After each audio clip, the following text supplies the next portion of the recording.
Uh, We will hear from members about a variety of topics within our jurisdiction. Thank you to each of our colleagues, for your patience and for taking time out to spend some time with us talking about stuff that is important to you, your districts, and your issues. I've got some other opening stuff that the staff did a wonderful job. I look forward to working with the opening member Cuellar. And I'll now turn to Mr. Cuellar for his opening remarks, if any. My staff did a wonderful job in an opening statement, but I'm ready to listen to our colleagues. Thank you, Mr. Chairman. I'm learning from you. What leadership on this committee, huh? So our first witness will be the distinguished gentlelady from Florida. Ms. Congresswoman, the floor is yours. Thank you so much. Thank you, Mr. Chairman, Chairman Amedee, Ranking Member Cuellar, colleagues and fellow appropriators. I know it might be a little awkward for an appropriator, or maybe unusual for a fellow appropriator to come before the subcommittee, but I don't serve on this subcommittee and only have an opportunity to discuss these issues more fully when we're in full committee markup. So I'm really glad to have the opportunity to share my priorities and concerns with you. It goes without saying that finding a path forward for DHS that also meets our security needs without sacrificing our values and ideals is one of the greatest challenges we face. And I know we have many disagreements about how the Trump administration approaches immigration enforcement and the way the department was run over the past year. And I'll continue to fight for a better way by putting badly needed common sense reforms into law to ensure ICE respects our constitutional rights and makes us feel safer and not more afraid. But I want to talk about areas of bipartisan agreement in this bill where I hope we can find a path forward. First, the explosive rise in anti-Semitism over the last few years poses a grave and growing threat to the promise of religious freedom in America. We saw 55% of Jewish Americans in a recent survey say they experienced anti-Semitism in 2024 and 2025. According to the FBI, Jews were victims of 2/3 of religion-based hate crimes in 2024. And 15% of all hate crimes were directed against Jews, despite being just 2% of the population. We need to fully fund the Nonprofit Security Grant Program and quickly deliver funding to congregations in need.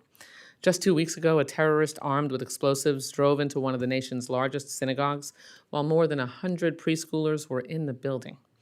Thanks to resources from the Nonprofit Security Grant Program, the synagogue's security officers, teachers, and staff were able to save the lives of those children. But we must recognize the disturbing facts. While attacks against the Jewish community rise, the majority of nonprofit security grant applicants come away empty-handed due to limited funding. And Mr. Chairman, you and I have worked together and talked about this before. Actually, all of us have. Many grant recipients who were already approved are facing years-long waits for funding. And there's a confusing application process with new politicized rules that have nothing to do with safety. Jewish Americans already spend more than $1 billion each year for security to gather and pray safely. And the extra funding for nonprofit security from President Biden's supplemental bill is running out. I and many other members have requested a significant increase in funding for nonprofit security grants to meet this moment, as well as report language detailing steps to streamline the application process across states. Another issue I want to see addressed in the bill is temporary protected status. Last year, I was grateful with the chairman's partnership, including bipartisan language directing the Trump administration to reconsider their decision to rip lawful status from TPS recipients. It was wonderful to be able to work with you, Mr. Chairman, on the language that we were able to agree upon. TPS holders pass repeated criminal background checks, pay fees, earn work permits, and receive zero government welfare. It does nobody any good to take law-abiding people out of the workforce, especially for sectors where prices are way too high, like housing, groceries, childcare, and elder care. So I've requested new language to expand on our bipartisan effort from last year.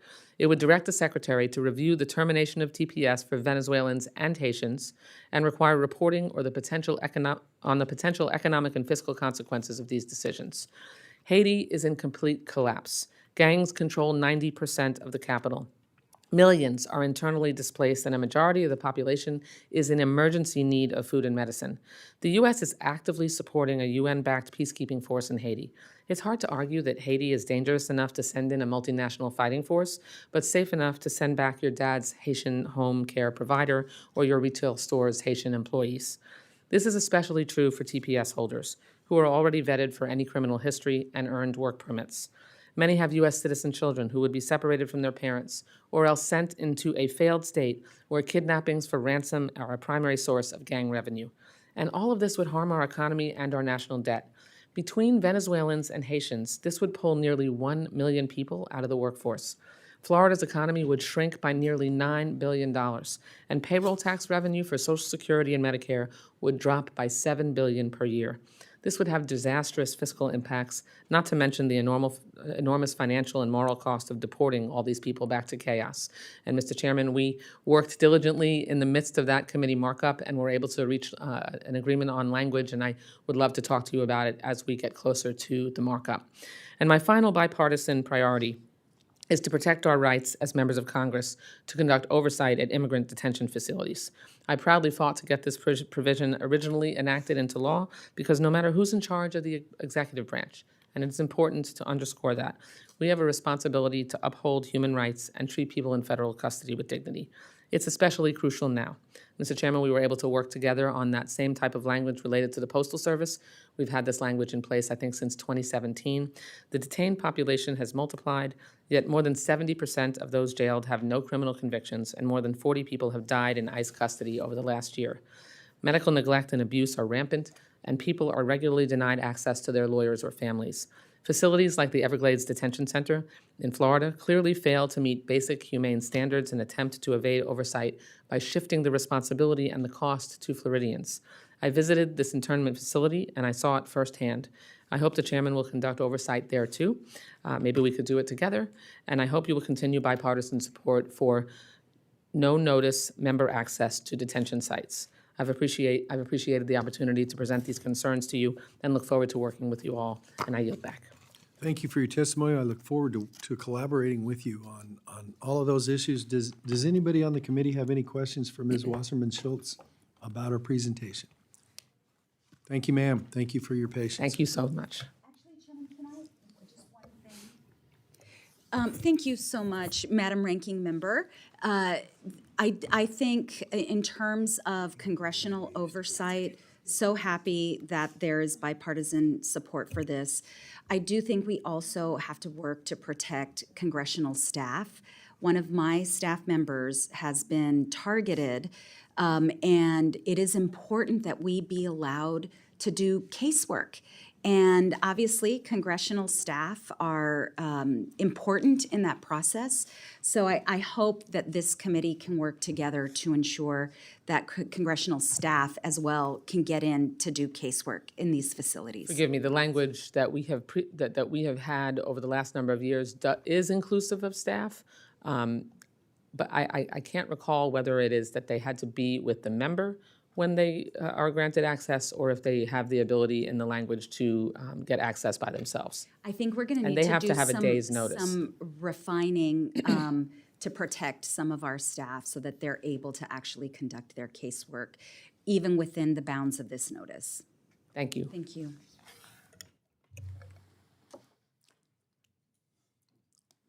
Congresswoman Stansbury, thank you for your patience. Welcome to the committee. The floor is yours.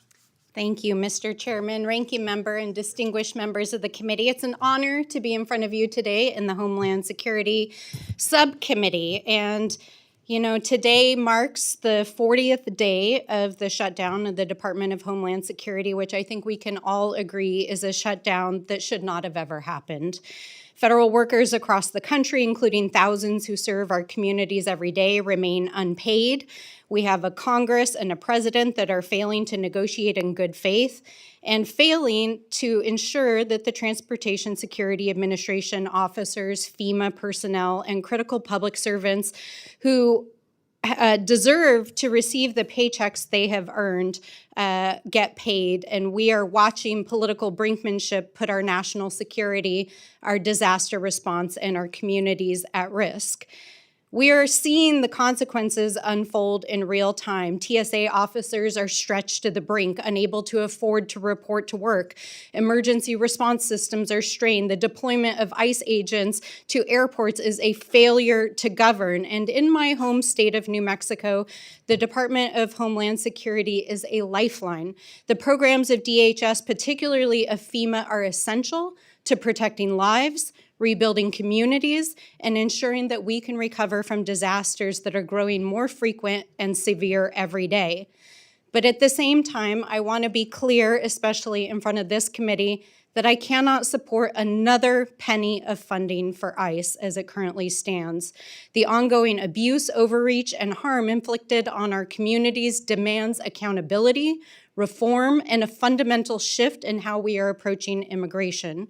I'm grateful to see that the former Secretary of DHS is under investigation, and I want to be clear that we will pursue accountability, especially for the deaths and illegal activities that have happened under her watch and as a member of the Oversight Committee. And we will be watching the incoming secretary to ensure that this never happens again.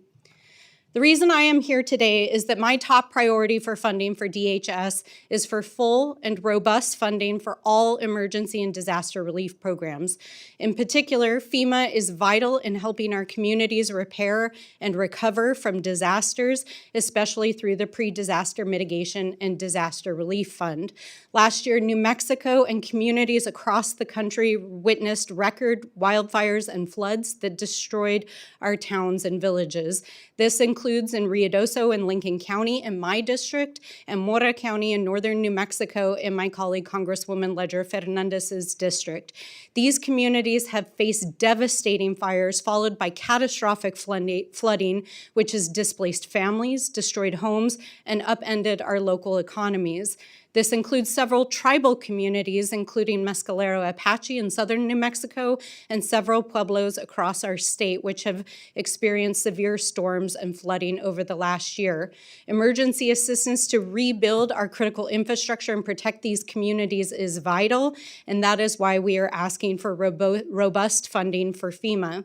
But funding alone is not enough. We need this committee to conduct oversight over FEMA to ensure that those resources move quickly and efficiently to our communities and families who are in need of them. Delays in disaster assistance directly to businesses and families just cause prolonged suffering for those trying to rebuild. And we ask Congress to not only prioritize the scale, but the speed and oversight needed to ensure that disaster recovery funding arrives in our communities in a timely manner. I also appear in front of this committee today to ask for full funding for U.S. citizenship and immigration services. Cuts to immigration services have devastating impacts on families and communities across New Mexico, and these programs are essential to ensuring asylum claims, lawful immigration, and our systems function in an orderly and humane way, and that there is fairness in the system. But I'm also here today to call for an end to the cruel, inhumane, and lawless immigration enforcement practices that are terrorizing our cities and families across this country. Violations of the Constitution, due process, and civil liberties must end. And I urge this Appropriations Subcommittee to use its power to include language in the bill to prohibit illegal practices, as well as the cruel and inhumane mass detention policies that have proliferated under this administration. As you know, $45 billion was included in the Big Ugly Bill to expand detention facilities, which essentially is padding the bottom line of for-profit private detention centers. So I urge Congress to include language in this bill that eliminates bed quotas that incentivize mass detention, to include language that requires strict adherence to legal standards, including judicial warrants, protects civil liberties and human rights and enforcement actions, eliminates detention bed quotas, ends for-profit immigration detention, prohibits warehouse-style detention centers, ensures families of detainees are notified when a family member is detained, transferred, or released, and safeguards polling and voting locations from intimidation and interference as we face the midterms. Finally, I'll just say that I believe this is a moral moment for our country. And the question that it begs for us as we sit here today is that we have to decide who we are as a nation. Will we invest in our communities? Will we support the people who keep us safe? Will we rebuild in the face of disaster? Or will we allow division and fear to define our path forward as a country? I believe in America that cares for its people, that honors its commitments, and leads with humanity. And I urge this committee to choose that path. Questions from committee members for the gentlelady from New Mexico on her testimony? Seeing none, thank you for taking the time to come in and talk to us. We're going to look forward to collaborating with you and following up on those areas as we go through our process, even though it's going to be a little short this year. But they're not treating us any different than anybody else. So we'll look forward to working with you, and thank you very much. Thank you very much, Chairman. Thanks again to our colleagues for taking the time to join us today to discuss issues. I'm assuming that there's nobody else in the room who wants to come testify. Boy, I finally made an assumption that was right. For taking the time to join us today to discuss issues that are important to you and your districts, the subcommittee stands adjourned.